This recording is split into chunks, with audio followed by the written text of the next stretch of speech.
కొడుకు ఉండాలని ఒక తల్లి కోటి మొక్కులు మొక్కి ఎక్కడెక్కడ దేవుళ్ళతోనూ మొక్కి అందరికి మొక్కంగా 6 బిడ్డల తర్వాత ఒక కొడుకు పుట్టినట. ఆ ఒక్క కొడుకు కోసానికి 6 పిల్లల పెళ్ళిళ్ళు చేసి ఇక వాళ్ళు కొడుకుని చూసుకుంటూనే ఉన్నారు.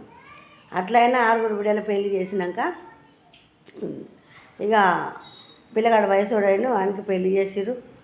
వీళ్ళు చేత కాకుండా ఇల్లు ఇక భూమి అంతా పొలం అంతా కొడుకు అప్పచెప్పి ఇక నువ్వు చూసుకో బిడ్డ, మేము ఇంటిలో పుట్టుంటాం, నీకు ఏదైనా అవసరం ఉంటే మేము వచ్చి చేద్దాం చూద్దాం అని చెప్తే సరేనని వాని పేరు మీద చేసినాక వాడు పెళ్ళం మాటలు పట్టుకొని తల్లిని తండ్రిని ఇంట్లోకి వెళ్ళగొట్టింది.